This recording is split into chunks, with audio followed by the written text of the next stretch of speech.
Welcome to Pat Moriarty Surf. I'm here to spread some stoke and prove that with a little bit of training and a little bit of adventure, anyone can go from a kook to chasing some of the best waves on planet Earth. I'm here to provide you with educational, entertaining, and relatable surf content. Subscribe, follow my progress, and support the dream. The show today, we will be analyzing my surfing versus Andy Irons' surfing. I got a lot of comments in my previous video where I did the backside analysis of me versus Koa Rothman, and everyone commented on it and said, oh, you gotta check out Andy. He's a way better backside surfer, so that's what we're gonna do today. And I also just found it interesting how there's obviously a divide in the following of like people like myself who sort of grew up on YouTube surfers like Koa and Nate Florence and some of these other guys that you just kind of watch. For me, it was just watching YouTube videos, and that's really how I got into it, sort of how I got into surfing more. I wasn't like a huge surf competition fan. I think it's kind of like a tough thing to get into when you're such a novice at the sport. You don't really appreciate the turns you see or anything like that. But anyway, yeah, open to new recommendations, especially like older school surfers that I should check out. So in the comments, let me know what other surfers really bring it.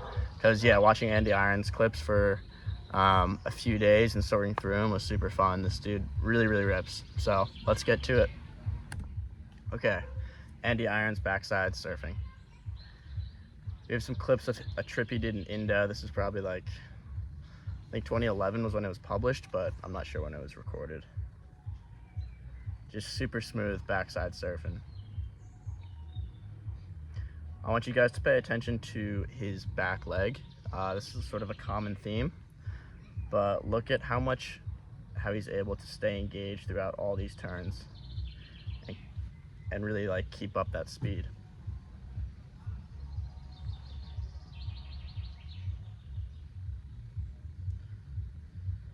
Little tube action. All right, Pat's backside surfing. So these are some clips from the Ments. This is sort of a bigger wave here, and this is in slow-mo, so obviously, guys, I'm going way faster in real life. You'll notice on the turn there, I engage my back leg when I'm initiating the turn, and then as soon as I come to the top, I sort of just rest and pop up. We'll go back and check out what Andy does, but look at what I do here. Yeah, I engage that back leg for the turn and then sort of let go and almost like reset my feet, as opposed to staying engaged throughout the entire movement and being able to connect turns, which is something that Andy does really well. So those are two clips at HTs and the Mentalize, one of the best waves in the world. Was definitely pushing me on my backside. And then here we have Lakey Peak. This is during a surf competition. Nothing all that special here, but turns, as you can see, sort of look the same throughout, and we're gonna highlight some key differences between my turning and Andy Irons. Hey guys, this episode is brought to you by the Surf Athlete app. It's an on-land training program to improve your surfing on land so that when you get in the water, you have the strength, mobility, and paddle fitness to perform. It's an app that I've used and thousands of other surfers have used, so get on the program and download the app. All right, here we go. It is this one. So pay attention to this turn here. Look at his body positioning through this turn. So he hops up onto the shoulder of the wave and then stays super composed and crouched, so that spring is fully loaded at the top of the wave. He's got his arm down, and look at this degree here. He's like, his body is essentially parallel to the sea, and he's driving forward. So he stays engaged throughout the entire top turn here and is able to snap back into the white water and then finesse it back again.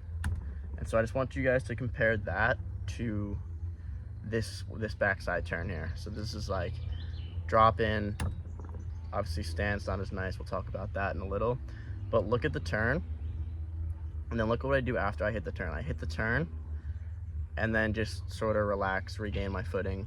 My whole body elongates. So look at how long my body is here.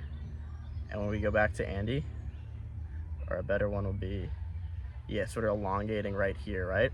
So what he would have done on this wave And this is sort of just the next level of sort of backside surfing here.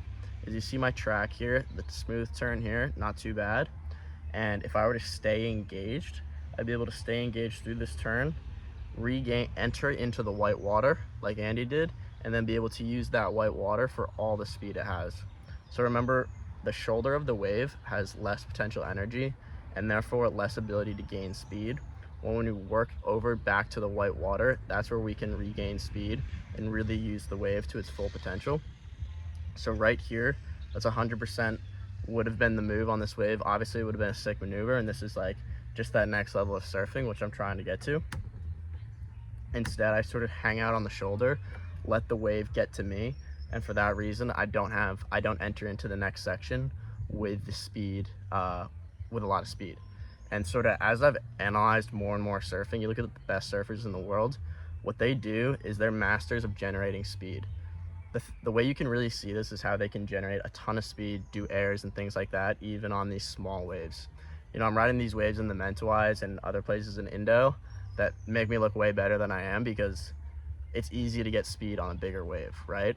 But you'll notice that the best surfers are able to generate a ton of speed on smaller waves.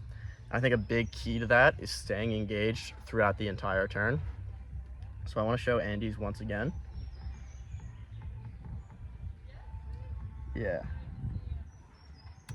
Yeah, so check out this turn here. Speed, speed, speed, works back, speed still going. So it's like just super engaged and super low to the ground, keeping those legs bent, and I guess just thinking another step ahead too, because for me, I know in my mind, I'm just thinking about hitting that turn, and then I'm happy with that. So he's able to put one after the other, which is super impressive.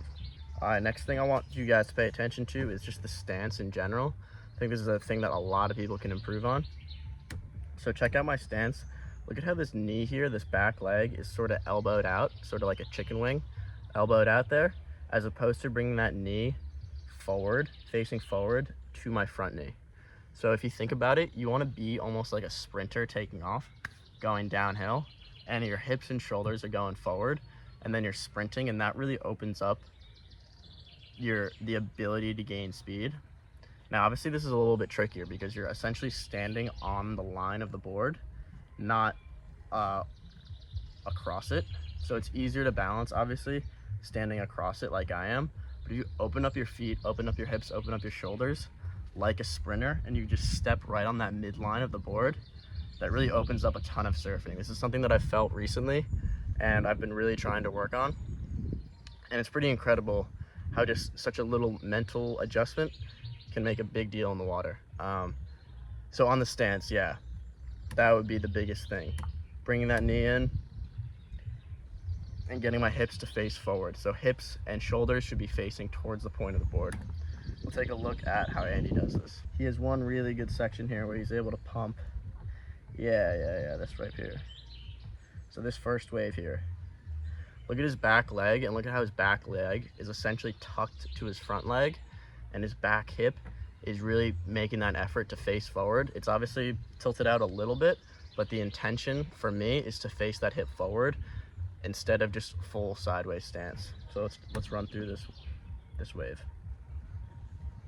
Look at him pump and generate speed, and everything is facing forward. You see that? So knee forward, hips forward, shoulders forward, facing the nose of his board, and that's what allows him to generate a ton of speed and pull into this barrel. Right? He's set up right there. Maybe let's go back a little bit. Yeah, right there. That's a good shot, where he's set up more like a sprinter than he is sort of in that sideways poop stance. So I think the two takeaways from this episode for me are become more of a sprinter on the board, right? Staggered feet facing forward, and then two, stay engaged through the entire turn. So keep my back leg really down through the entire turn and see it out until the end, and maybe even be able to connect 2 turns on a wave, heading back into that white water and then snapping back again. So that's what I took away from it, guys, watching this. Hope this was helpful. If it was, then please make sure to hit the like, subscribe button, and leave a comment of who your favorite surfer is to watch, so I can spend more time watching these videos and yeah, hopefully trying to improve my surfing as well as you guys out there. So thanks.